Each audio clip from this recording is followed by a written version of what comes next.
Bonjour à tous. Aujourd'hui, on est samedi 9 mai 2026 et notre cher ami, le professeur Marandi, est avec nous. Bienvenue à nouveau. Bonjour Nima, merci beaucoup de m'avoir invité. C'est toujours un grand plaisir. Professeur, je voudrais commencer par ce qui s'est passé ces 2 derniers jours. Les 2 camps se tirent dessus parce que 2 pétroliers iraniens, l'un près du port de Fujairah, qui se dirigeait vers le détroit d'Ormuz, et l'autre près de Bandar al-Jaz, ou la ville de Jaz, ont été touchés par la marine américaine, et l'Iran a réagi à cela. Que s'est-il passé exactement au cours des 48 dernières heures? On a entendu beaucoup de rumeurs venant de la région, disant que les 2 destroyers auraient été frappés par des missiles balistiques iraniens, ou peut-être par des drones. Et de l'autre côté, les États-Unis frappent ces pétroliers qui essayent de traverser le détroit d'Ormuz pour rejoindre les ports iraniens. Quelle est la réalité de la situation?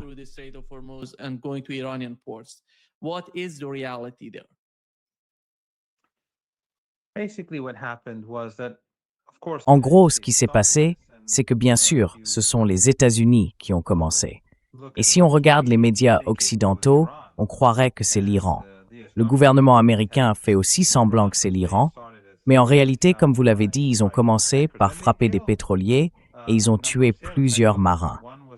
Je sais, un était tué et que plusieurs autres ont disparu sur un des navires. Je ne sais pas ce qu'ils sont devenus, mais vous voyez, les Américains sont là-bas, en train de tuer des innocents. Comme il y a quelques jours, quand il y a eu un autre affrontement près du détroit d'Ormuz, ils ont tiré sur des bateaux civils et une personne a été tuée.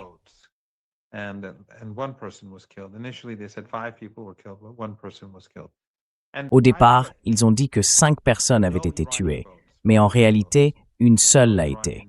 Et d'ailleurs, aucun bateau iranien, ni militaire, ni naval, n'a été touché ces 2 dernières semaines. Je veux dire, dans aucun de ces 2 affrontements en mer, des navires iraniens n'ont été frappés. Pas un seul. Des navires américains, eux, ont été touchés, mais par des drones. D'après ce que je comprends, des missiles ont été tirés contre eux, mais surtout pour les effrayer. En revanche, des drones ont bien été lancés et plusieurs ont atteint les navires. Les drones étaient censés causer des dégâts, mais pas des dégâts graves. Donc, les missiles ont été tirés sans intention réelle de frapper. Ils n'avaient pas prévu de toucher les navires avec ces missiles.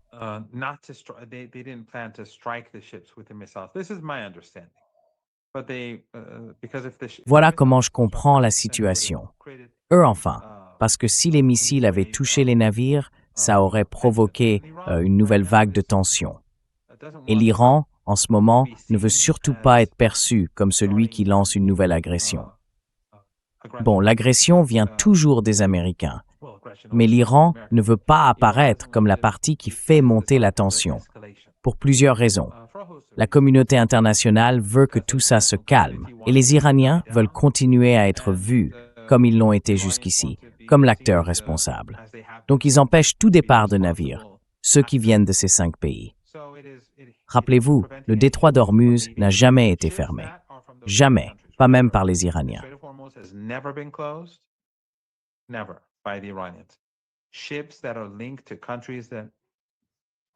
Les navires liés à des pays amis de l'Iran ou à des pays qui n'ont participé à la guerre d'aucune manière, eux, ils passent. Donc les Chinois, les Russes, les navires irakiens ou ceux venant de pays comme l'Inde ou le Pakistan. Même si certains transportaient du pétrole ou du gaz naturel liquéfié provenant de ces 5 pays impliqués dans la guerre, ils ont négocié et réussi à faire passer une partie de leurs navires. Les restrictions, elles, concernent le Koweït, Bahreïn, le Qatar, l'Arabie saoudite et les Émirats arabes unis. Et la raison, c'est qu'ils ont combattu pendant la guerre. Ils ont aidé les Américains à lancer des frappes meurtrières contre le pays, des frappes de missiles, des frappes aériennes et même navales.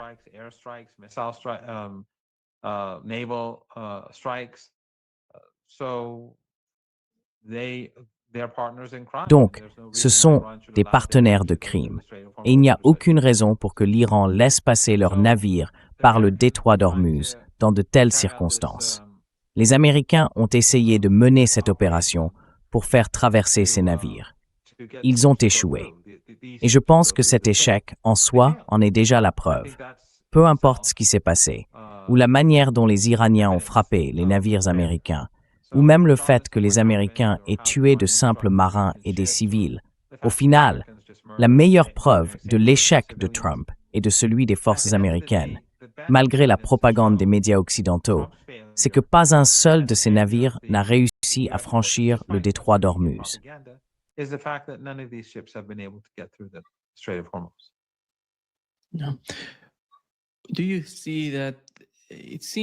que vous avez l'impression que l'Iran arrive à un point où il va devoir affronter les États-Unis à cause du blocus? Ils ne peuvent pas rester là, à regarder les États-Unis tenter de frapper ces pétroliers. Comment voyez-vous cette escalade? Et jusqu'où pensez-vous qu'elle peut aller? Ou peut-être que justement, à cause de ce genre d'escalade, on risque de voir une nouvelle guerre éclater bientôt.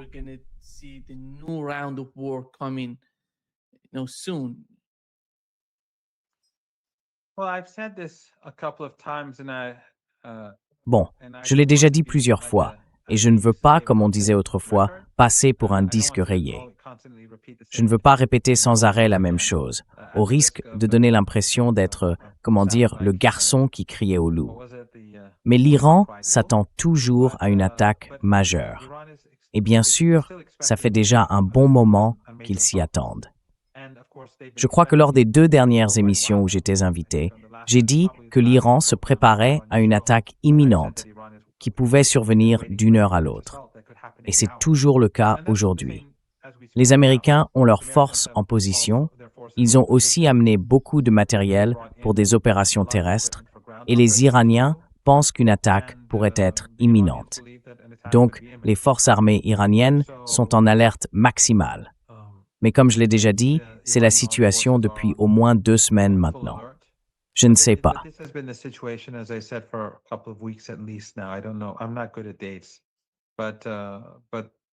Je ne suis pas très bon avec les dates. Mais oui, ça pourrait arriver avant. Logiquement, on se dirait, enfin moi je me dirais au moins, que les États-Unis n'attaqueraient pas maintenant. Parce que le sommet entre le président Xi et Trump est prévu le 14, si je ne me trompe pas, le 13 ou le 14 dans ces eaux-là. Donc, on penserait que Trump ne lancerait pas une attaque contre l'Iran avant une rencontre importante avec le président chinois. Parce que ça changerait les équilibres et ça pourrait nuire aux négociations. Mais bon, c'est Trump et ce sont les sionistes. Ce ne sont pas des gens rationnels, ce ne sont pas des gens raisonnables. D'ailleurs, je viens de voir un reportage au Liban sur ces sionistes. Ce n'est pas directement lié à ce dont on parle, mais ça donne une idée du genre de monstre auquel on a affaire.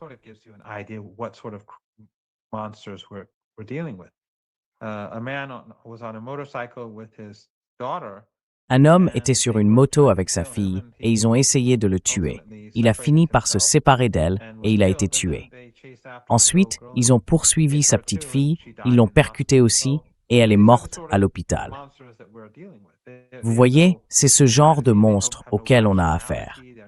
Ils n'ont aucune humanité, aucune rationalité. Ils ne sont pas raisonnables. Ils ne comprennent même pas comment ce genre de comportement scandaleux est perçu dans le monde entier. J'ai tweeté à ce sujet, un journaliste à Beyrouth a expliqué ce qui s'était passé et j'ai simplement relayé l'information, je crois, il y a quelques minutes. Donc, on parle de cette catégorie de personnes. Et ils ne prennent peut-être même pas en compte le fait que Trump va bientôt partir pour la Chine. On pourrait s'attendre à ce qu'il n'attaque pas dans les prochains jours. Mais les Iraniens, sachant que Trump est imprévisible et pas rationnel, se préparent à une attaque dès maintenant. Just to confirm it again, sorry for repeating my question, but you said that none of those speedboats were hit during these firings because Donald Trump and the United States said at least 7 of them were hit. And I mean, Nima, in Iran, Je veux dire, Nima, en Iran, on ne peut pas cacher les martyrs. C'est impossible. Tout de suite, leurs familles se manifestent. Tout le monde dans la ville descend dans la rue et les gens filment les funérailles. On ne peut pas, ce n'est pas quelque chose qu'on peut dissimuler. Je me souviens, au tout début de la guerre en Syrie, quand la sale guerre a commencé, vers 2011-2013, les premiers martyrs, ils ne les avaient pas annoncés. Mais ensuite, les images ont circulé sur les réseaux sociaux et ils ont arrêté de faire ça parce que tout simplement, ce n'est pas possible.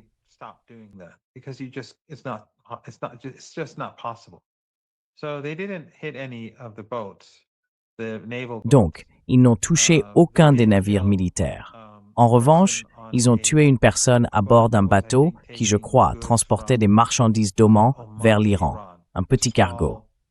Plusieurs personnes ont été blessées. Ils ont aussi visé plusieurs bateaux de pêche qui étaient venus porter secours. Là encore, je ne suis pas tout à fait sûr des circonstances, mais ils ont frappé 2 ou 3 de ces bateaux de pêche qui allaient aider le plus grand navire. Je ne pense pas qu'il y ait eu de morts, mais plusieurs blessés, oui.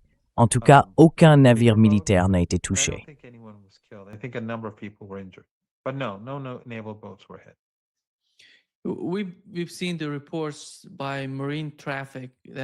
D'après les données de Marine Traffic, au cours des dernières 24 heures, pas un seul navire commercial n'a traversé le détroit d'Ormuz. Et d'un autre côté, selon un autre rapport publié dans le Wall Street Journal, l'Europe n'aurait plus que 6 semaines avant de manquer de kérosène. Le problème, c'est maintenant. Parce que le détroit d'Ormuz fournit environ 20% du kérosène mondial. Et pas seulement du kérosène, mais aussi 20% du pétrole brut qui passe par ce détroit et qui est ensuite raffiné en carburant pour avions. Vous voyez, la crise est sérieuse. 6 semaines, c'est très peu quand on parle de réserves stratégiques, notamment pour l'Europe, comme le mentionnait ce rapport du Wall Street Journal. Comment voyez-vous la situation? Parce que les États-Unis disent attendre la réponse de l'Iran à leur proposition. Quand est-ce qu'on en saura plus? When are we going to learn about that? Eh bien, quand les États-Unis frappent l'Iran, qu'ils violent le cessez-le-feu, qu'ils mènent ce genre d'opération et qu'ils bombardent des bâtiments civils sur le sol iranien, ils ne doivent pas s'attendre à des réponses rapides à leurs propositions. C'est évident que les Iraniens, le monde occidental ne comprend absolument pas l'Iran. L'Iran fait toujours le contraire de ce qu'on prévoit. Quand ils parlent avec d'autres pays, j'imagine que, quand ils exigent des réponses rapides, ils les obtiennent. Mais quand ils exigent des réponses rapides de l'Iran, les Iraniens disent « Ah oui? Très bien. Alors attendez là, je reviens. » Et ensuite, ils vont déjeuner.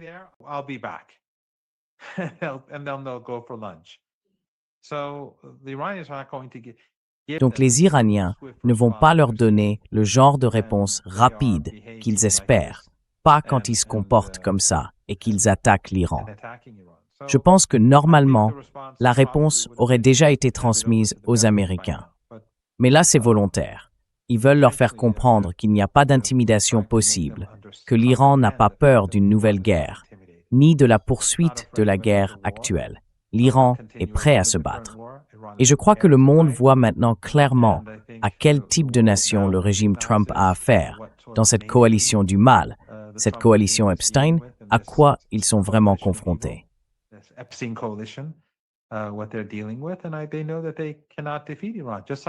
Et ils savent qu'ils ne peuvent pas vaincre l'Iran. De la même façon, on voit bien maintenant que l'ennemi ne peut pas vaincre le Hezbollah. Au Liban, beaucoup de partis politiques se sont éloignés du Hezbollah l'an dernier parce qu'ils pensaient que c'était une force épuisée, qu'elle n'avait plus d'avenir. Ils ont cru, eux aussi, à la propagande. Mais ils n'ont pas compris la résilience de ce peuple, des partisans de la résistance, qu'ils soient chiites, sunnites, chrétiens ou juifs. Les soutiens de la résistance ont une nature différente. Et donc la détermination de ces gens-là, c'est vraiment quelque chose d'unique.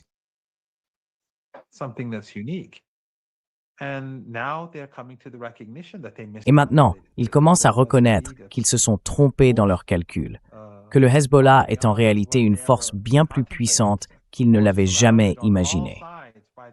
Bien sûr, Ils sont encerclés de tous côtés par les États-Unis. À l'est, par Al-Qaïda et Daesh, au nord par les forces soutenues par Washington, à l'ouest, la Méditerranée, contrôlée par l'OTAN et ses alliés, et au sud, le régime israélien. Et pourtant, malgré tout ça, on voit qu'ils tiennent bon. Ils frappent les sionistes, et les sionistes, furieux, massacrent des familles. Ils tuent des enfants, ils pourchassent des gamins à moto, ce genre de choses, et les assassinent. C'est la même chose pour l'Iran. L'Iran ne va pas se laisser intimider par Trump. Le pays est prêt à faire face à une attaque totale qui pourrait avoir lieu d'un moment à l'autre. Peut-être ce soir, peut-être demain, peut-être que ça n'arrivera pas. Mais les Iraniens partent du principe que ça va arriver.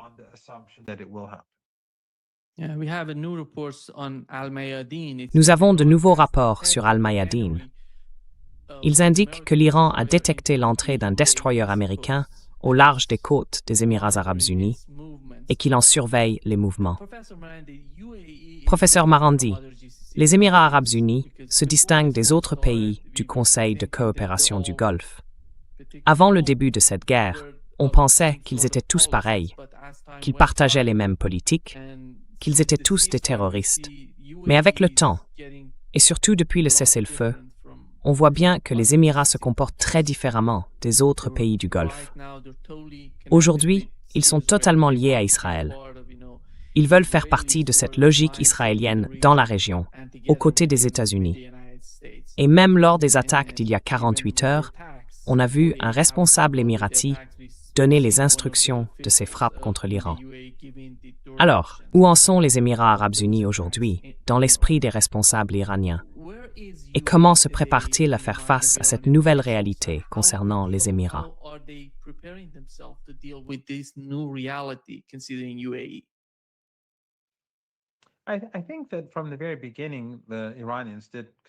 Je pense que, dès le tout début, les Iraniens ont considéré les Émirats arabes unis comme différents des autres. Ils avaient une alliance plus étroite avec le régime israélien. C'était à un point tel que même les Saoudiens commençaient à être agacés par leur comportement. Et on a vu comment au Yémen et même au Soudan, cela a fini par influencer la politique saoudienne. Mais vous avez raison. Après le début de la guerre, certains de ces pays ont commencé à devenir plus réalistes. Le Qatar, après avoir été durement frappé par l'Iran, a commencé à repenser sa politique.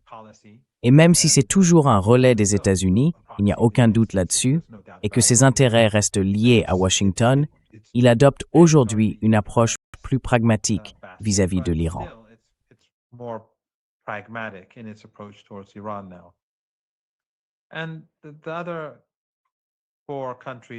Et les 4 autres pays, à part les Émirats arabes unis, ou comme certains en Iran les appellent maintenant, enfin je ne veux pas être insultant, mais certains disent l'Émirat d'Abu Dhabi. Les Iraniens, eux, considèrent que les Émirats sont différents des autres. Vous avez raison, la relation avec Israël était beaucoup plus forte, mais ensuite, l'alliance a été, disons qu'ils s'en moquent ouvertement. On trouve le Mossad là-bas, une présence militaire sioniste, des vols directs, et ils affichent une hostilité ouverte envers l'Iran, alors même que l'Iran n'a pas déclenché la guerre. Ils ont fait partie de la guerre contre l'Iran. Ces 5 pays sont tous partenaires dans cette guerre contre l'Iran.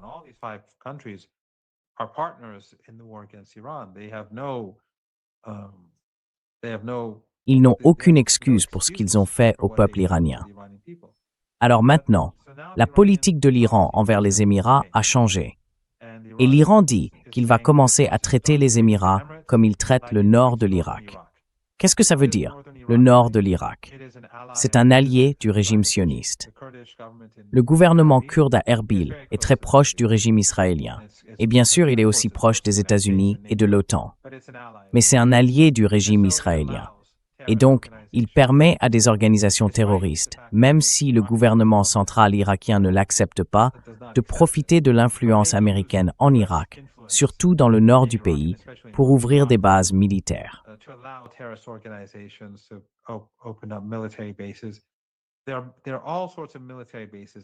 Il y a toutes sortes de bases militaires dans le nord de l'Irak. utilisés par des organisations terroristes contre l'Iran. Et ce que font les Iraniens, c'est qu'ils les bombardent régulièrement. Ils vont continuer à le faire, parce qu'ils pensent qu'une fois que l'assaut des États-Unis commencera, ces groupes terroristes passeront en Iran depuis le nord de l'Irak. C'est ça, le plan. Et puis il y a aussi les terroristes venant de la frontière avec le Pakistan. Il y a les organisations wahhabites, financées par des agences occidentales, qui mènent régulièrement des attaques près de cette frontière. Eux aussi lanceront une offensive à partir de là. Ces groupes terroristes, les Kurdes, mais aussi d'autres, attaqueront depuis le nord de l'Irak, pendant que les États-Unis et le régime israélien bombarderont l'Iran et probablement ses infrastructures critiques, comme les centrales électriques.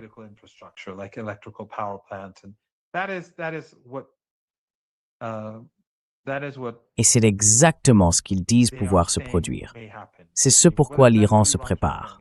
En ce moment même, il frappe ces groupes terroristes dans le nord de l'Irak. Mais bien sûr, si cela se produit vraiment, l'Iran commencera à frapper Erbil directement, ainsi que le gouvernement. Ils feront tomber le gouvernement et la résistance irakienne s'en prendra aussi à lui. Parce qu'après ça, l'Iran ne tolérera plus un gouvernement local kurde pro-sioniste dans le nord de l'Irak, pas après une telle opération lancée contre lui.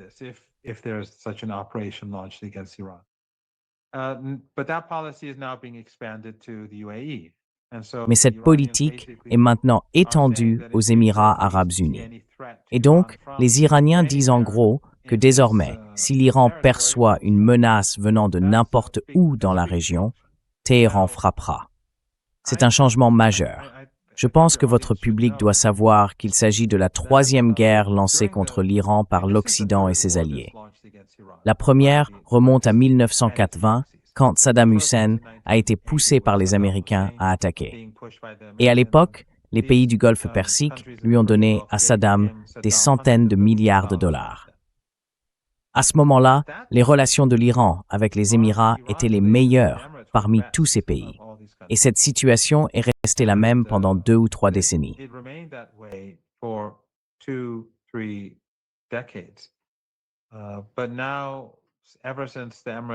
Mais maintenant, depuis que les Émirats ont choisi de devenir un allié du régime israélien, la relation de l'Iran avec les Émirats arabes unis est devenue la pire parmi tous ces pays, aux côtés de Bahreïn, qui montre lui aussi une hostilité très forte, beaucoup de malveillance envers l'Iran, envers le régime.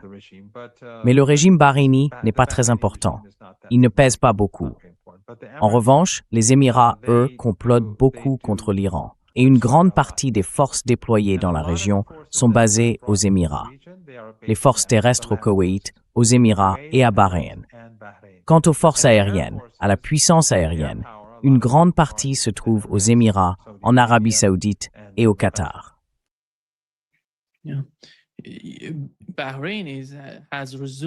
Bahreïn a repris sa répression contre les Bahreïnis chiites. Et quand on sait que plus de 70% de la population du pays est musulmane chiite, quelle est l'importance de cette situation pour la région? Et comment l'Iran perçoit-il ce qui se passe à Bahreïn? Y a-t-il un moyen d'améliorer la situation de ces personnes sur place?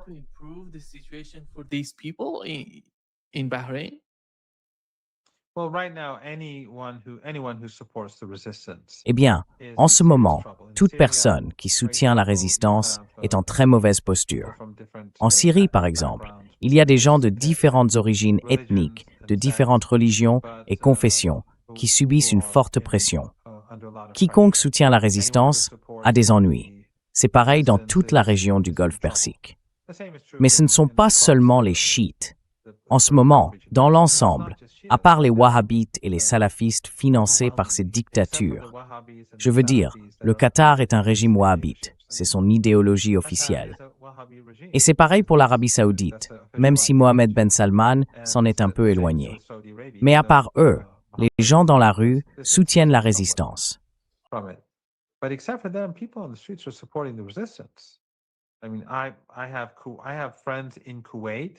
J'ai des amis au Koweït qui ne sont ni koweïtiens ni musulmans, mais ils me disent que la population locale, dans son ensemble, soutient la résistance. Enfin, c'est ce qu'ils affirment. Moi, je ne sais pas, mais il dit que tout le monde la soutient. Donc voilà, un ami à moi me dit que les gens soutiennent la résistance. Je pense que le sectarisme, les divisions qu'on a créées artificiellement, ces divisions où des groupes wahhabites et salafistes, financés par certains régimes, ont cherché à monter les gens les uns contre les autres dans toute la région. Eh bien, ce projet est en train de s'effondrer. Le projet de diviser les peuples, de les séparer selon la religion ou l'origine, est en train de s'écrouler. Et d'après ce que j'entends, que ce soit en Afrique du Nord, dans le Maghreb en particulier, en Égypte, mais aussi dans des pays comme le Koweït, le soutien à la résistance dépasse les clivages religieux et communautaires. Il est très fort.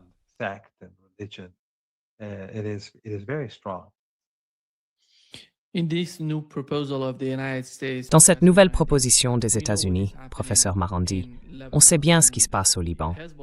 Et le Hezbollah ne fait que combattre l'agression israélienne. Ils essayent simplement de faire tout leur possible pour repousser les forces israéliennes hors du Liban, du sud du pays. It is formidable. Oui, et on a vu, vous savez, le Premier ministre du Liban se rendre en Syrie. Quand on regarde la situation au Liban, à quel point cette nouvelle proposition est-elle importante, ces négociations entre l'Iran et les États-Unis. On sait que l'Iran, à chaque fois, avec ce plan en 10 points, puis en 14 points, le premier point, c'était, vous savez, mettre fin à la guerre sur tous les fronts, y compris au Liban. Est-ce bien le cas?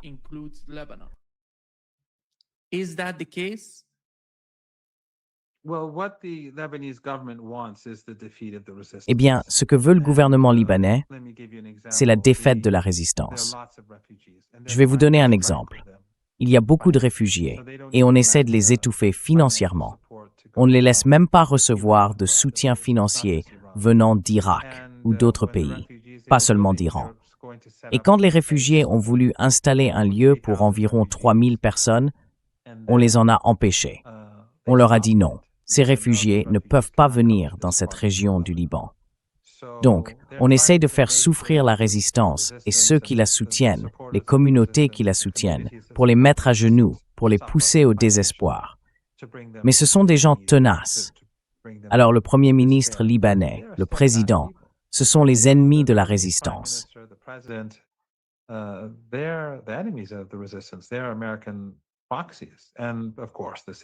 Ce sont des rebelles américains, des supplétifs. Et bien sûr, c'est la même chose avec le régime d'Al-Qaïda en Syrie. Comme je l'ai dit, la résistance est encerclée. Mais on voit toujours cette résistance héroïque, cette résistance efficace contre le régime israélien.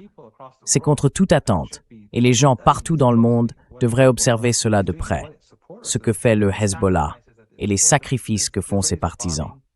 Les Israéliens bombardent toutes les villes, détruisent toutes les maisons, pour que les soutiens de la résistance n'aient plus nulle part où aller. Ils ont détruit leur commerce, leurs banques, tous les moyens d'avoir accès à de l'argent. Ils veulent affamer la résistance. Et bien sûr, c'est une coalition du mal. Vous savez, le Premier ministre, le Président, les États-Unis, l'OTAN, les supplétifs américains, Daesh, Al-Qaïda, le régime sioniste, évidemment.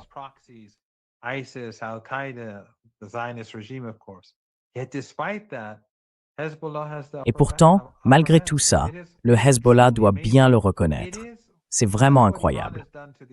C'est exactement ce que l'Iran a réussi à faire face aux États-Unis dans cette guerre héroïque de résistance.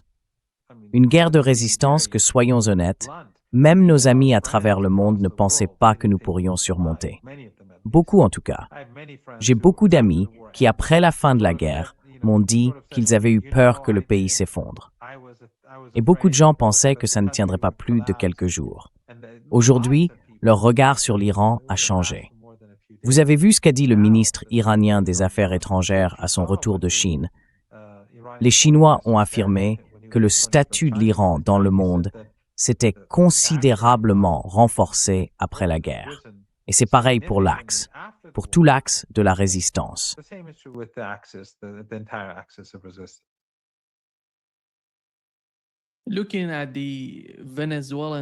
Si on regarde la situation au Venezuela, Les États-Unis font d'une certaine manière la même chose qu'ils ont fait en Irak pendant des années. Ils contrôlent le pétrole irakien, ils le vendent, l'argent va dans les banques américaines, et ensuite ils en reversent une partie au gouvernement irakien. Ils font la même chose au Venezuela.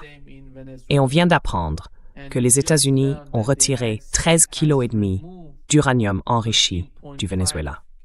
Et Donald Trump parle maintenant de faire la même chose avec l'Iran. Il dit qu'il va le retirer et que l'uranium enrichi sera envoyé aux États-Unis. Quelle est la position de l'Iran sur cette question?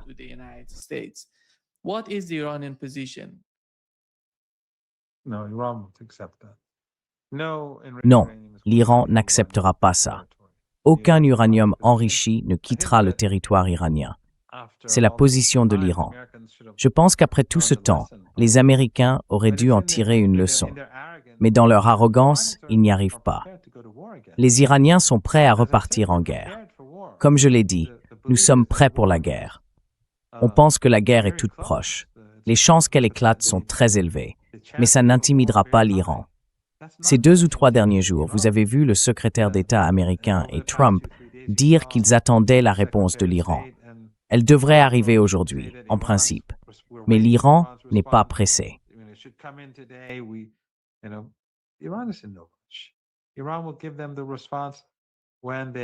L'Iran leur donnera sa réponse quand il estimera que le moment est venu. Mais pour l'instant, je peux vous dire, sans être du tout impliqué dans le processus de décision, que la réponse de l'Iran ne sera pas du goût des Américains. Il n'y a aucun doute là-dessus. Les Iraniens n'accepteront la paix que sur la base du plan en 10 points présenté par l'Iran, et les États-Unis ont accepté de mener des négociations dans ce cadre. Mais la priorité de l'Iran en ce moment, c'est un cessez-le-feu. Un cessez-le-feu qui inclut le Liban, qui inclut Gaza, qui concerne toute la région, ainsi que la levée du blocus du détroit d'Ormuz. Et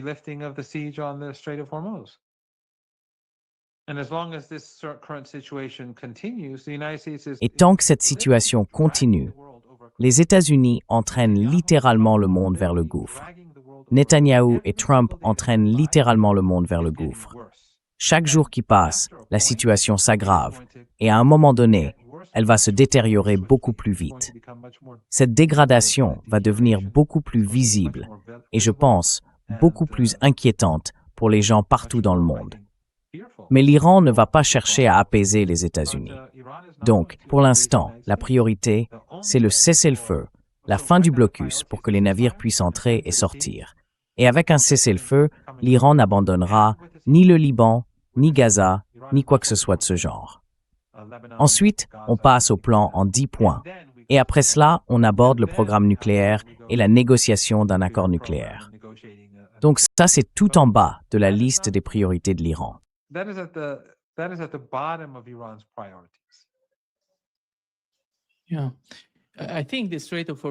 Oui.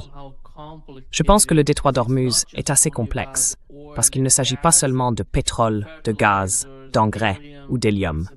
Il s'agit aussi de la connexion Internet, puisque ces câbles passent par le détroit d'Ormuz en profondeur. Et environ 90% des communications Internet internationales y transitent. Quand l'Iran contrôle le détroit d'Ormuz, il devient donc responsable de ce qui peut arriver à ces câbles. Les entreprises iraniennes, les sociétés techniques iraniennes, devraient en assurer la gestion.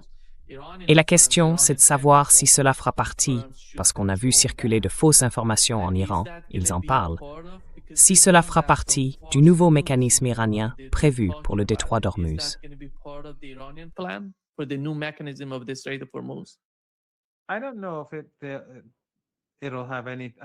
Je ne sais pas quelle sera la politique concernant ces câbles. Mais s'il y a la guerre, personne ne doit se sentir assuré que ces câbles resteront en sécurité. Je ne sais pas non plus quelle sera la politique à l'avenir. En revanche, pour ce qui est de ce commerce, il ne fait aucun doute que la politique a changé de façon permanente. Désormais, les navires qui passeront devront composer avec les Iraniens. Quoi qu'il arrive, ça va se produire. Et c'est le résultat final de cette guerre. En d'autres termes, Netanyahou et Trump ont détruit leur propre position ainsi que celle des sionistes à cause de cette guerre. en partie parce que les Iraniens vont désormais contrôler le détroit d'Ormuz. C'était une erreur de calcul catastrophique de la part de Netanyahou.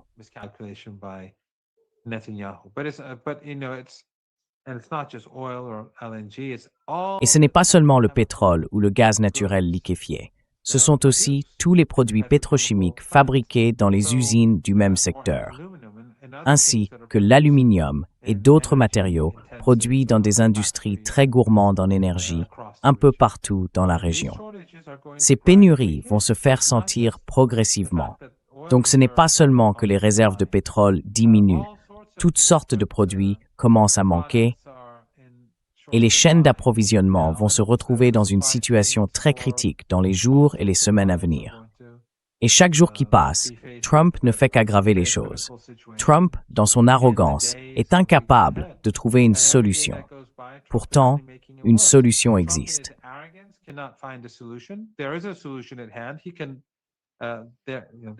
Il le peut. Tout ça pourrait se terminer assez facilement et rapidement. Une grande partie de cette situation pourrait s'arrêter avec un cessez-le-feu. Si ce cessez-le-feu est pris au sérieux et mis en œuvre sans tarder, alors la crise peut être maîtrisée. Elle ne peut pas être résolue, mais elle peut être gérée pour l'instant. Mais il en est tout simplement incapable, à la fois à cause de son arrogance et aussi à cause des sionistes. Les sionistes ne le permettront tout simplement pas. Les mêmes sionistes qui ont été la force motrice derrière la guerre elle-même, ils n'ont pas disparu ces 70 ou 80 derniers jours. Ils sont toujours là. Donc évidemment, cette force continue de pousser à la confrontation et à l'escalade.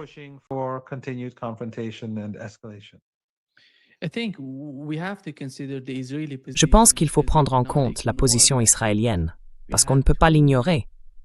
On a eu, vous savez, le gouvernement Netanyahou. Smotrich fait partie du cercle de Netanyahou, des gens proches de Benjamin Netanyahou.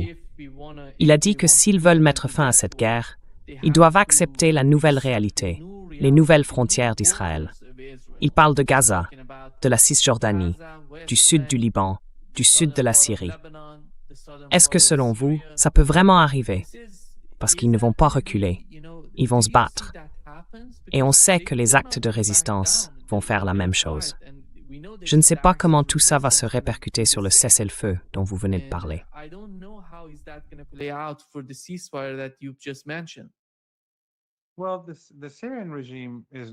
Eh bien, le régime syrien ne fera rien concernant le territoire syrien. Et pourtant, il a eu une occasion en or. Il a encore une occasion en or de résister parce que le régime israélien est surmené. Et si un nouveau front devait s'ouvrir, ce serait catastrophique pour ce régime. Je veux dire, en ce moment, ils ne peuvent même pas vaincre le Hezbollah. Alors, on peut imaginer les problèmes que cela poserait pour le régime sur le Golan. Mais ceux qui sont à Damas, ce ne sont pas des amis de la Palestine. Ce sont des relais des États-Unis. Et ceux qui les ont soutenus par le passé, surtout certains de ces groupes financés par l'Occident, et dont beaucoup sont basés là-bas, eh bien, ils font partie du même système.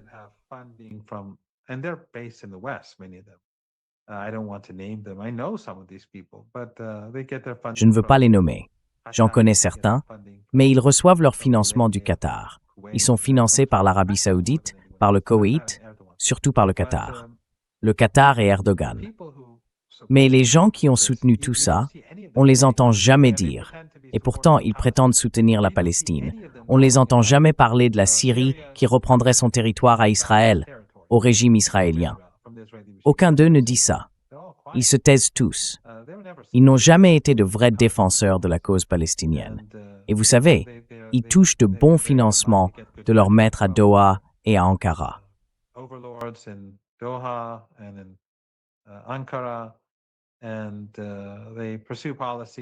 Et ils mènent des politiques qui, vous savez, vont vous donner les dernières nouvelles sur le massacre d'enfants à Gaza, et peut-être aussi au Liban de temps en temps.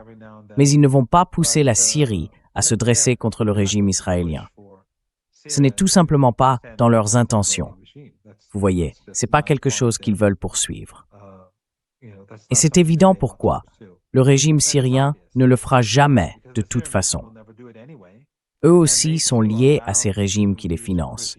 Ils ne sont pas comme la résistance. Il n'y a aucune ressemblance entre ces gens-là et la résistance. Aucune convergence entre eux et la résistance.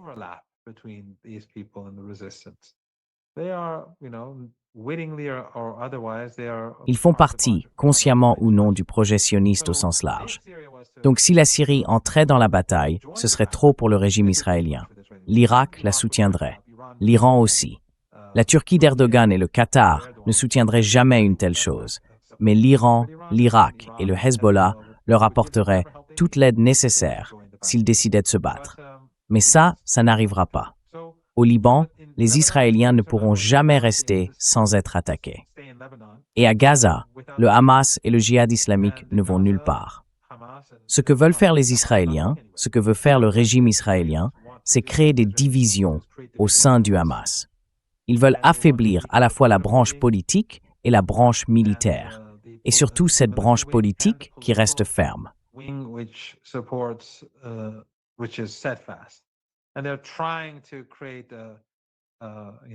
Ils essaient de créer, vous savez, des factions au sein du Hamas et d'autres organisations de résistance qui choisiraient, disons, une voie différente. Mais ça ne marchera pas. Le Hamas n'est pas comme ça. Le djihad islamique palestinien non plus. Donc je ne vois pas le régime israélien réussir quoi que ce soit. Et vous savez, plus ils prennent de terre en Cisjordanie, ce qu'ils font jour après jour, plus la situation en Cisjordanie deviendra à un moment donné beaucoup plus difficile pour le régime. Parce qu'au bout du compte, il y a là-bas un grand nombre de Palestiniens et ils atteindront un point où ils ne pourront plus survivre pendant qu'on les étouffe. Et ça provoquera une réaction très forte. Le monde a changé.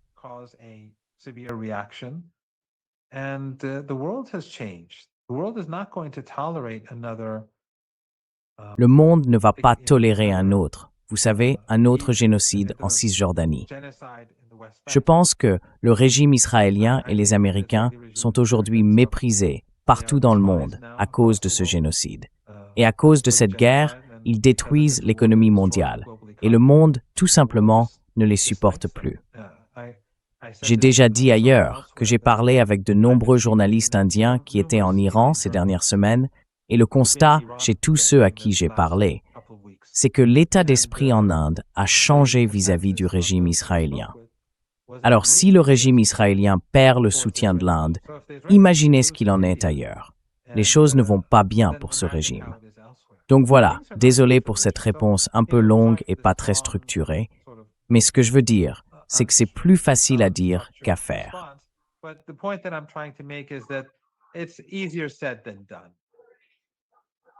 Hier, Marco Rubio a déclaré qu'il n'y avait aucun moyen pour les États-Unis d'accepter ce nouveau mécanisme du détroit d'Ormuz, ce contrôle iranien du détroit d'Ormuz. Ils veulent revenir à la situation d'avant, à ce que c'était avant le début de la guerre. Mais la réalité, c'est autre chose. Nous savons ce qui se passe, la réalité du détroit d'Ormuz. Alors, comment l'Iran voit-il ce détroit comme une base pour une nouvelle architecture de sécurité dans la région, avec les pays qui utilisent ce passage? Et est-ce qu'avec le temps, cela va devenir une sorte de vision iranienne des choses?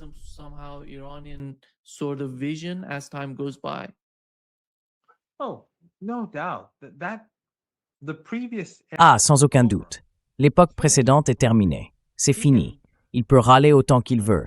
Il peut crier, hurler, ça ne change rien. Personne n'en a rien à faire. L'Iran contrôlera le détroit d'Ormuz et c'est fini. C'est terminé. Et l'Iran veut une structure, une architecture de sécurité pour la région du Golfe Persique, où les États-Unis ne pourront plus être une menace, où personne ne pourra l'être. Tous les pays de cette région devraient avoir un intérêt commun dans la paix et la stabilité ici, parce que tous tirent leurs richesses du Golfe Persique. Alors, quand ces 5 régimes ont aidé les États-Unis dans leur guerre génocidaire, ils ont apporté la misère à leur propre peuple. Ils ont détruit leurs économies. Ils ont ruiné leurs infrastructures. Au profit de qui? Même ces despotes n'en tirent aucun avantage. Donc, à l'avenir, il faut une architecture de sécurité où les États-Unis n'auront plus de rôle à jouer. Non seulement parce qu'ils ont montré qu'ils étaient irresponsables, mais aussi parce qu'ils ne poursuivent même plus leurs propres intérêts. Il défend les intérêts du régime israélien. Le régime israélien, lui, n'a d'intérêt que pour la mort et la destruction. Il veut que toute la région soit fragmentée, brisée. Comme l'a dit l'ambassadeur des États-Unis auprès du régime israélien, si ce régime prend le contrôle de toute la région, eh bien, ça leur va. Donc, évidemment, ils ne veulent pas d'une région forte. Ils ne veulent pas que les pays de la région soient unis, solides et coopèrent entre eux pour développer la région sur les plans économiques et sociaux. À l'avenir, l'Iran ne permettra plus aux États-Unis d'avoir la même présence qu'ils ont eue par le passé. Ce seront les pays du Golfe Persique qui devront ensemble construire l'architecture de sécurité de cette région.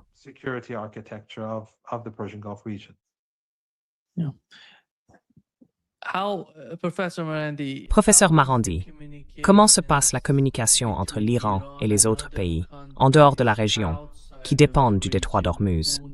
Est-ce que ces échanges ont lieu en ce moment même?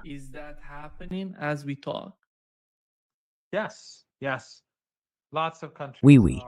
Beaucoup de pays se coordonnent avec l'Iran et ils ignorent les injonctions des États-Unis. Et plus les États-Unis essayent de faire pression sur ces pays, ou plus ils tentent de renforcer le blocus du détroit d'Ormuz, plus ils poussent ces pays et eux-mêmes vers la crise. Et ça crée beaucoup de ressentiment et de colère. Encore une fois, si on revient à l'Inde, le journaliste indien avec qui j'ai parlé m'a dit qu'en Inde, il y a beaucoup de colère et de frustration envers Trump et envers le régime israélien à cause de cette guerre, mais aussi à cause de l'attitude arrogante de Trump par le passé sur les droits de douane et d'autres sujets.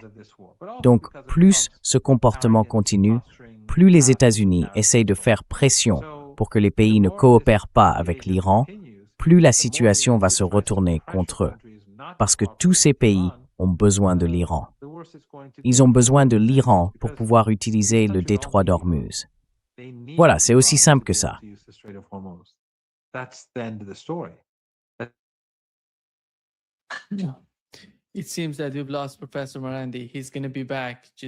On dirait qu'on a perdu le professeur Marandi.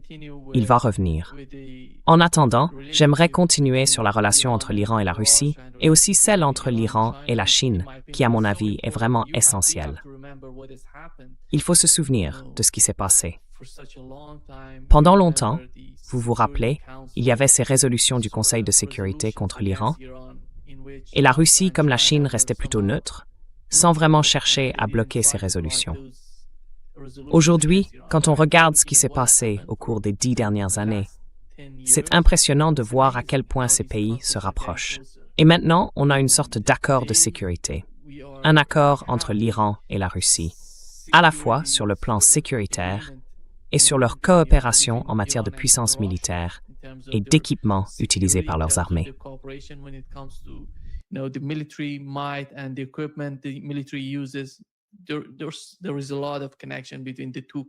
Il y a beaucoup de liens entre les deux pays. Et la Chine progresse. Elle s'améliore, à mon avis. La Chine était en retrait quand la guerre a commencé, quand l'Ukraine a commencé. Vous savez, la guerre en Ukraine a poussé la Chine à faire mieux, à être plus claire dans sa politique étrangère. Et la Russie aujourd'hui, vous savez, la guerre au Moyen-Orient a complètement changé la réalité de la région, à cause des bases américaines. Vous voyez, la Russie réfléchit à tout ce parcours, depuis cette époque jusqu'à aujourd'hui. Est-ce que le partenariat, ou en quelque sorte la relation entre l'Iran et ces deux pays, a évolué au fil des années pour en arriver à ce point?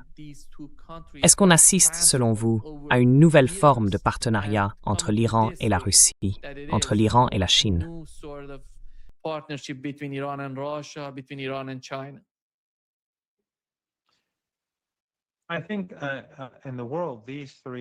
Je pense que dans le monde, ces trois puissances ont commencé à grandir, à s'affirmer comme de vraies puissances. Bien sûr, la Chine, sur le plan économique, dépasse largement les deux autres. La Russie, par la taille de son territoire, dépasse de loin l'Iran. Mais l'Iran aussi, à leur côté, est en train de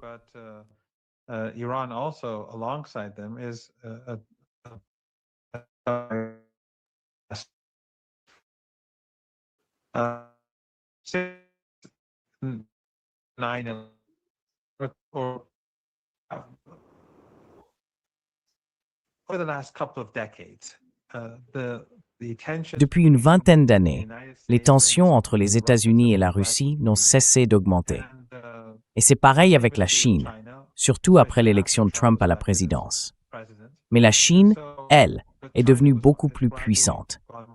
À l'époque où elle acceptait encore les résolutions du Conseil de sécurité de l'ONU contre l'Iran, il faut dire qu'elle était plus faible. C'était le moment unipolaire. Les États-Unis dominaient largement. La Chine commençait tout juste à s'affirmer. La Russie, elle, sortait à peine des années terribles qui ont suivi la chute de l'Union soviétique. Elle commençait à se redresser. Ce n'est pas qu'ils acceptaient simplement les résolutions de l'ONU, parce que je connais un peu cette histoire, mais ils les avaient quand même adoucies.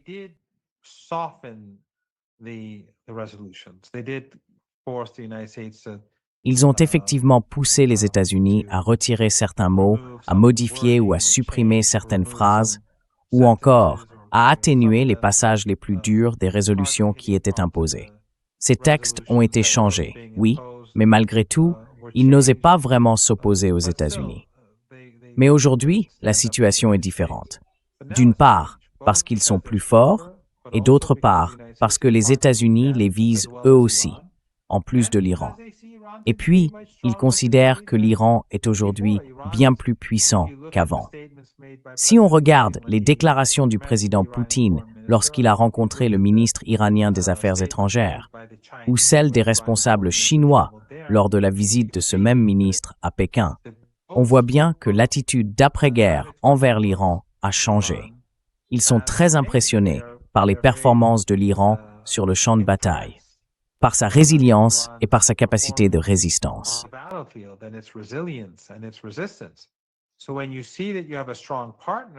Donc quand on voit qu'on a un partenaire solide, on investit davantage dans cette relation.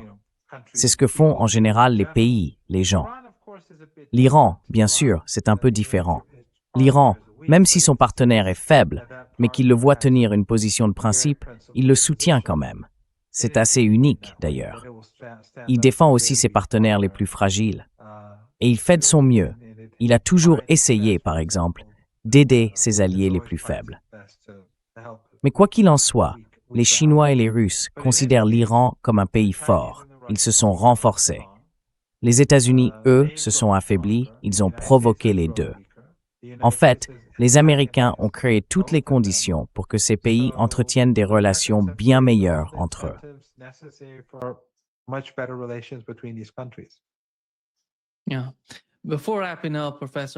Oui. Avant de conclure, professeur Marandi, comment l'Iran perçoit-il le nouveau venu ajouté à la délégation, l'Américain Jared Kushner, accompagné de Steve Witkoff, un ancien officier de l'armée israélienne qui rejoint les négociations? Qu'est-ce que cela signifie pour l'Iran? Est-ce que l'Iran se soucie encore vraiment de ces hommes?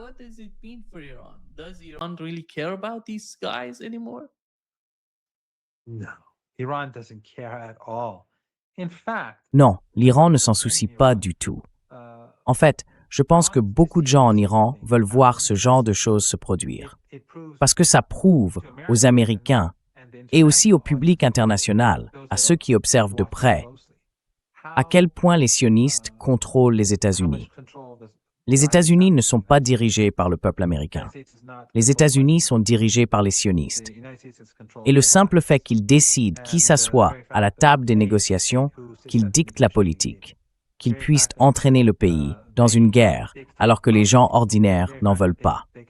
Malgré toute la propagande, je pense que tout cela montre simplement que les États-Unis sont un pays occupé.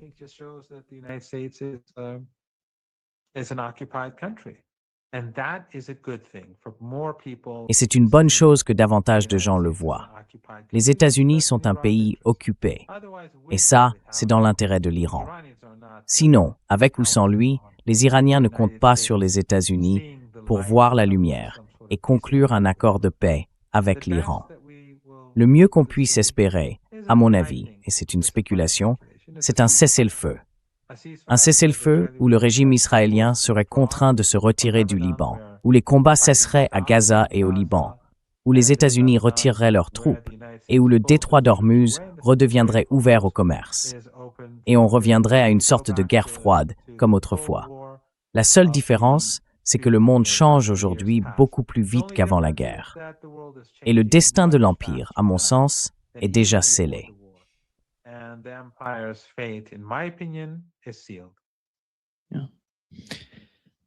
Merci beaucoup, professeur Marandi, d'être avec nous aujourd'hui. C'est comme toujours un vrai plaisir. Toujours un grand plaisir, Nima. Toujours un grand honneur. Merci. Thank you.